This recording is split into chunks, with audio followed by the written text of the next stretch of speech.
Day 6 now, and still nothing to report on the search for missing fisherman Nick Kaler. He disappeared last Thursday during a fishing tournament out on Lake Okeechobee. Fish and Wildlife have confirmed Kaler's boat hit some rough water and threw him into the water. News Channel 5's Alyssa Hyman joining us live from Clewiston this evening with what she's learned today about the search. Alyssa? Well, Shannon, this has been the launching point for many of the volunteers, searchers, and search groups. Right now, a lot of the boaters are coming back in from a long day of searching out on the water, but so far, no leads as to where Nick Kaler might be. This is day number 2 for Joe St. Cyr. We did a search down to the southwest corner of the lake. He came all the way from the Orlando area. And we'll continue our operations probably up to the north or to wherever they might send us. St. Cyr is the director of Florida Airboat Search and Rescue. Right, airboats are good for searching in inland waters and areas that other boats can't get into. He's just one of the many resources, along with the search and rescue dogs, out on the water Tuesday helping to search for missing fisherman Nick Kaler. Kaler and his teammate Bill Casaya were competing in a fishing tournament on Lake Okeechobee. According to FWC, their boat encountered rough waters and struck a wave. Both men went into the water. Casaya made it back onto the boat and drifted back to shore, but 6 days later, and Kaler still hasn't been found. People care. Just because you don't know somebody doesn't mean that you don't care. Raymond Iglesias is the general manager of Roland Martin Marina in Clewiston. It's been the starting point for many of the volunteer groups involved in the search. And so we had eyes in the air, eyes on the water, and the heroes, those guys out there looking for Nick and searching, and they're going to find him. Now, I did just see Kaler's brother, Anthony, who has been at the forefront leading the volunteer search efforts. He came back here to the boat ramp, gathered some supplies, some fuel, and went back out there to continue searching. Reporting live tonight in Clewiston, Alyssa Hyman, WPTV News Channel 5. Now from WPTV, this is News Channel 5 at 5. The race is on. First responders in Southern California risking their lives to save others from mudslides so powerful they're moving homes. Slow going. Crews will not restore natural gas service to some customers on the Treasure Coast by today. The one thing you need to do to get your service back sooner than later. They said this week. But Brightline is still not in service and won't be until the weekend at the earliest. But first, this is the man Palm Beach County Sheriff's deputies say is a hit-and-run killer. Today, a judge said Gerald St. Deek will stay in jail until he can come up with a $1.3 million bond. The arrest report says St. Deek was driving a Porsche at about 100 miles an hour without his lights on when he slammed into an SUV 2 nights before Christmas, killing 2 people. News Channel 5's Alex Hagan is live now at the intersection of that deadly crash with what he's uncovered in this case. Alex? Well, Michael Kelly, we're at Swain Boulevard and 2nd Street here in Green Acres where this crash happened, this intersection right here. And we're told by deputies that St. Deek was traveling northbound here on Swain Boulevard and when he collided with that SUV in the middle of this intersection. Now, a PBSO spokesperson told me they even tried to pull over St. Deek for traveling at high speeds just minutes before that fatal crash, but they pulled off because he was driving too recklessly. Probably one of the most horrific videos you'll ever see because of the speed the defendant's driving. 2 days before Christmas, around 3:30 in the morning, a Porsche is captured on camera slamming into a Honda CR-V at Swain and 2nd. The video is too violent to show on television. More than 2 weeks later... Sir, you're here for your first appearance. You're charged with 2 counts of vehicular homicide. 10 counts for 24-year-old Gerald St. Deek. Court records say St. Deek was driving more than 100 miles an hour in his Porsche. Just never seen a car driving that fast. Deputies say they spotted him speeding without lights on along 10th Avenue North before the crash and attempted to stop St. Deek. A PBSO spokesperson says the deputy discontinued the traffic stop because he was driving in a reckless manner. At Swain and 2nd, a 30-mile-an-hour zone, deputies say St. Deek blew through a stop sign, slamming into that CR-V. Juan Velasquez and Angel Zahn were killed. 3 others injured. St. Deek and his 3 passengers ran. Deputies finally tracked him down, which brings us back here in court. The judge setting a $1.3 million bond. It's been tough, mostly for the fellas. Both Zahn and Velasquez were employees at Good Greek Moving and Storage in suburban West Palm Beach. Makes it hard. Spiro Georgiadakis says an arrest does not make things any easier for him. in the families. Never had to happen. Our guys were driving lawfully, heading home, and they were just, blindsided. Alex Hagan reporting. Prosecutors say St. Deke has a prior record of reckless driving as well as leaving the scene of a crash. There's some rain on the radar tonight. Most of it now is around Vero and Sebastian. Lots of clouds around, very unsettled, and what a change from last week. We will cool off a few more degrees. We've got a low in the Gulf of Mexico. There's not a whole lot to it, but it's helping spread showers and some heavier rains across South Florida, actually most of Florida during the afternoon. And there's our heaviest rain. So Vero up around Wabasso and Sebastian, Lakewood Park getting some rainfall. Temperatures rain cool too. We're in the 70s and high 60s, and we'll cool off a few more degrees for your overnight lows. If you're heading out, bring an umbrella though. We do have some showers on the way and some more rain and a big cold front. We're going to talk about that coming up. Slowly, a cluster of natural gas customers in Martin County are getting their service restored. What's taking so long? Well, crews have to literally go house to house or business to business to relight each pilot light. And as a result, TECO Gas reports that it won't restore service to everyone by the end of today. This all started Monday after a construction crew cut through a 6-inch gas line. News Channel 5's John Shainman caught up with crews in one neighborhood this afternoon. John? Kelly, this is the Spring Tree neighborhood. It's along US 1 in South Stewart. You can see the crews are right behind me, literally going from house to house. Even though this is Spring Tree, if you stepped into a shower in one of these homes, you get a real blast of winters. There's been no hot water for the past few days, but that is changing one home at a time. Bob Buglack has been patiently waiting. Reset the pilot light and made everybody happy.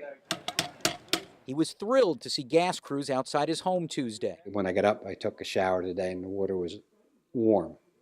So we were all right with that. But if it would have went another day, it would have been a little bit too cold. He's going to crack that little brass cap and he's basically going to purge the line just lightly, get any air out of the line that might be there. Randy Smith with TECO Peoples Gas says getting the air out allows for a clean blue flame inside. They've been restoring one home at a time. What we're looking for there is to make sure that when we turn it on, there are no leaks inside the house. A few miles west in the Westminster community, Robert Blome has been providing updates to his neighbors as they drive by. Then they're going to put on individual homes. Blome said conservation helped him get through the past 2 days. I am a boater, and I've had this situation in boats, so I conserved hot water last night so I'd have enough for a shower this morning.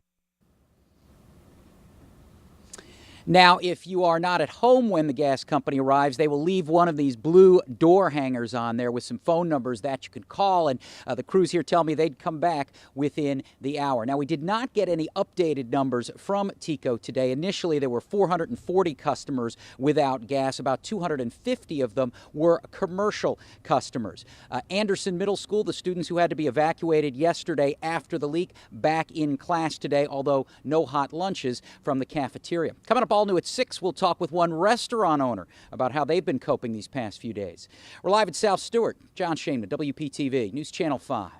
A Palm Springs man is facing charges after police say he handcuffed a child to a dog crate for hours. Police arrested Robert Dursa.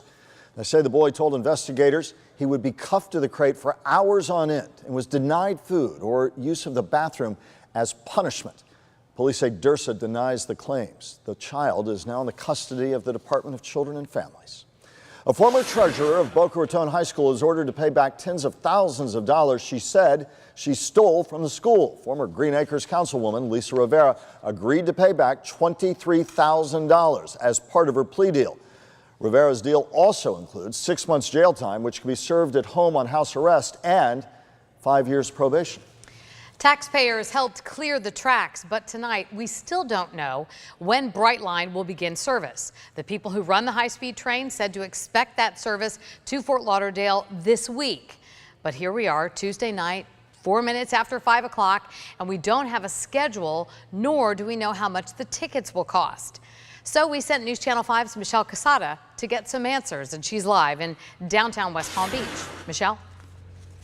Kelly, we know invited VIP guests got a chance to ride the train to Fort Lauderdale and back today, but the full launch we know won't happen before Friday at least. As far as the price of a train ticket, who knows? By now, anyone who's crossed the train track has seen one. You know, everybody's been talking about it. The shiny new high-speed Brightline passenger trains running up and down tracks from West Palm Beach to Fort Lauderdale, up to this point running empty. Service is set to launch this week, but Brightline is leaving out some key information. They need to tell everybody what's going on. What times will the trains run? How much will a ride to Fort Lauderdale or Miami cost? You know, we have jobs down there, so it might make sense to go down there, and if we have a faster way, it's a hell of a lot better than driving.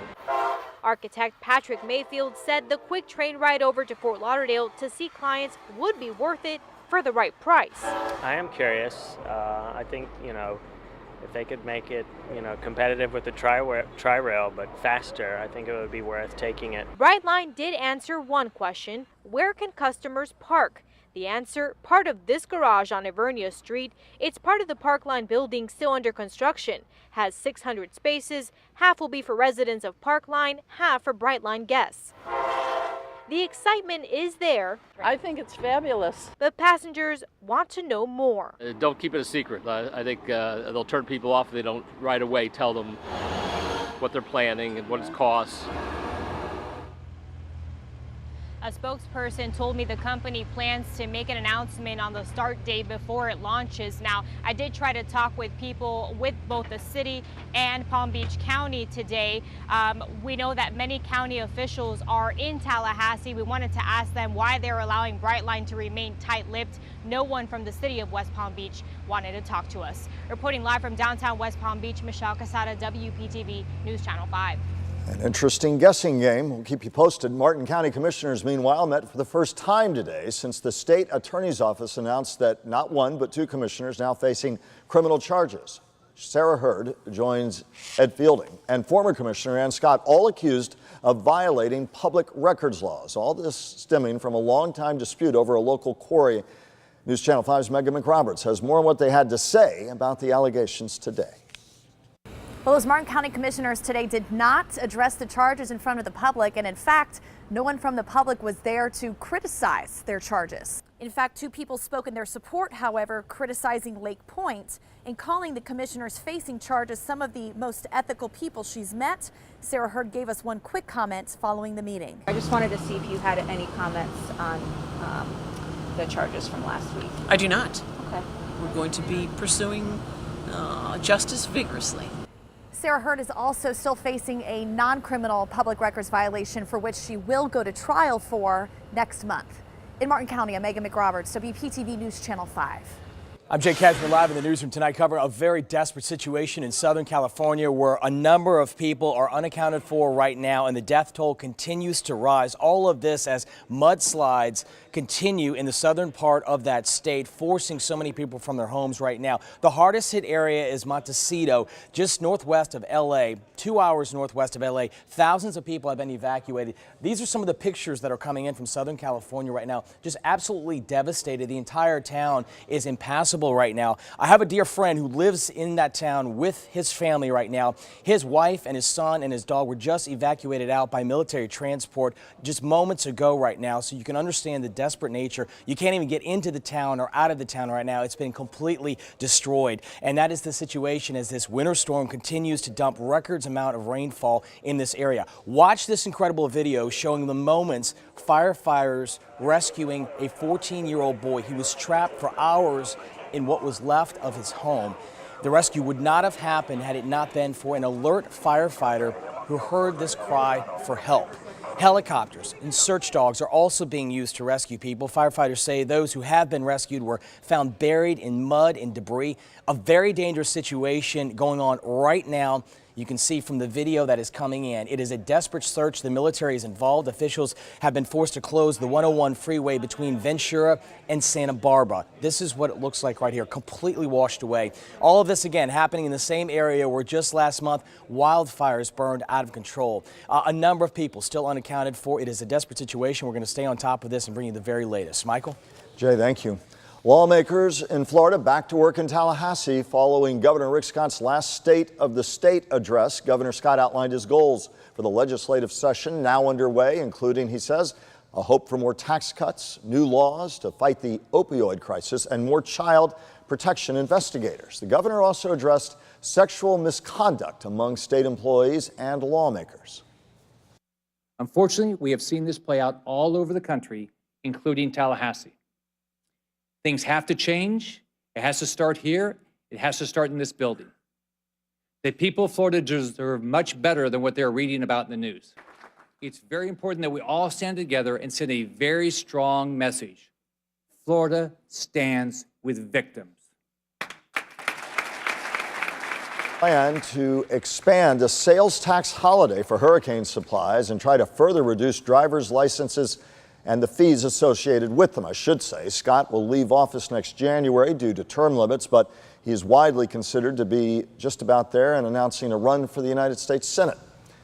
Turtle trouble. A change in temperatures could lead to a dramatic change in the sea turtle population. A great white shark swimming off our shores. We'll see where Savannah just pinged. Apple on the defense again after investigators want more to be done to fight smartphone addiction. And Storm Team Chief Meteorologist Steve Weagle back with your most accurate forecast in just a minute. Apple is defending its record of providing parental controls and other protections for kids who use iPhones and other devices. This comes after a pair of investors called on the tech giant to take more steps to curb the negative effects of smartphones. Apple says it's constantly looking for ways to improve its devices and plans new features to make parental controls even stronger. New at 5, Florida U.S. Senator Bill Nelson is among Senate Democrats working to restore net neutrality after the FCC voted to repeal it. Today it was announced that the Democratic lawmakers have the needed co-sponsors for them to use the Congressional Review Act. There will be a full vote on the Senate floor, but it is not clear when exactly that will take place. Today marks 1 month until the opening ceremonies for the Winter Olympics in Pyeongchang, South Korea. And it has been confirmed Communist North Korea will send a delegation to the Games as it stands now. The agreement comes after North and South Korean officials held talks for the first time in 2 years. Thomas Bach, president of the International Olympic Committee, said today North Korea participating in the Games is a great step forward for the Olympic spirit. And today we got our first look at what Team USA athletes will be wearing on the medal stand. Nike and the U.S. Olympic Committee teaming up to create the medal ceremony uniforms. The outfits are designed, of course, to keep athletes warm. That would make sense in the Winter Olympics, since most medal ceremonies will be held in open-air arenas. They don't miss anything, those clothes makers. And temperatures expected to be below freezing. I guess in the Summer Olympics, they'll make it so they stay cooler. Everything's waterproof. The jacket has built-in hand warmers, and the gloves are touchscreen compatible in today's age. That's pretty cool. Well, speculation, by some we should say, that Oprah Winfrey may run for president was the talk for some of the country after the 75th annual Golden Globes. And today, President Donald Trump is reacting to the talk by some about Oprah's possibility that she might run. Yeah, I'll beat Oprah. Oprah would be a lot of fun. I know her very well. You know, I did one of her last shows. She had Donald Trump, this is before politics, her last week. And she had Donald Trump, and my family was very nice. No, I like Oprah. I don't think she's going to run. Oprah against Donald Trump, 2020. Politics are a-changing, aren't they?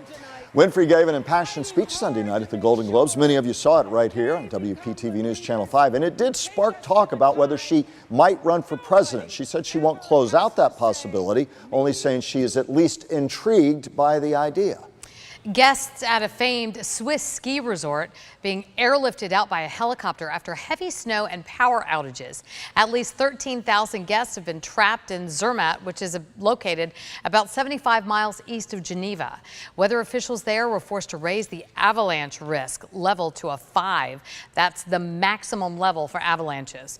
All roads have been closed and train services were canceled. Hiking and skiing, it's also being banned. Fresh snow has fallen on layers of old snow, and with strong winds, that creates the perfect environment for avalanches. Meantime, snow fell on the hottest desert in the world. A rare bout of icy weather hit Ain Sefra in northern Algeria, covering parts of the sandy slopes in snow. A photographer who filmed footage of people walking around admiring the site said that mixture of sand and snow proved a rather unique photo opportunity. The town of Ain Sefra is known as the gateway to the Sahara Desert. Wow. It's snowing in the desert. This has been a very interesting weather, the last couple weeks, it seems, around the world. Open and close your eyes. The weather changes in that blink, Steve. Yeah, we've had crazy weather. Last week it was cold, and this week it's warm and rainy and not a lot of sunshine for the Sunshine State. That will be changing, though, and there's some colder weather on the way again. And it is weird weather around the country, even some rain today in Vegas. Here's a look at what's going on as we take a look at this evening. If you're heading out, you want an umbrella. You may not need to use it, though. There's not much for rainfall now. There were some heavy rain cells earlier. Now just Vero, this one pulling through the dam, and also Sebastian looking at some rainfall starting to work away from Lakewood Park and Fort Pierce. Wider view, high 60s to low 70s. We didn't really get a chance to warm up all that much because there wasn't a lot of sunshine, and we'll cool off slowly tonight. The clouds kind of acting like a blanket, keeping some of the relatively warm air in, and there's a chance for a shower, but not a lot of rainfall expected through the overnight hours. Temperatures will be in the 60s overnight, so we'll drop, only drop about 3 to 5 degrees from where we are right now. So it won't be all that much of a temperature shift. 61 overnight in Okeechobee, but mid 60s and low 60s at the coastline. And this weird weather pattern for South Florida continues. We have a low in the Gulf that's setting up and bringing us some rains, and it'll be around one more day. So this weather pattern is not going to change much through Wednesday. It's also helped along by a little trough here that's setting off some showers, and that'll be around through Wednesday and early Thursday. And then we start to get into warmer weather for the end of the week, but there is actually two fronts. This is the first one that moves in Saturday, and then there's a second one that comes through on Sunday, and both drop our temperatures quite a bit. In fact, here is the temperatures for the next 5 days. We're up to 80 on Friday, and then a big drop Saturday, 72, and we won't even make it to 70 degrees on Sunday as that cold air continues to filter in. Boating conditions, a little bit better, seas 2 to 4, and beachgoers, all we needed is sunshine. We have better seas out there, and the rip current risk is dropping in a big way too. 66 overnight, lots of clouds, still mild, low 60s inland, and the chance for a shower, but as I said, though, most of the wet weather is now done for the evening. 77 tomorrow, little sunshine, but also some showers, chance for a thunderstorm on Wednesday afternoon and early evening, and a little unsettled for Thursday, a little more sunshine though during the day, warm and humid Friday, and then for the weekend, if you like the cooler weather, perfect timing, Saturday and Sunday, much cooler. Sunday, especially overnight lows, 40s and low 50s. There'll be a chill in the air as you head out the door Monday morning, too. Steve, thanks.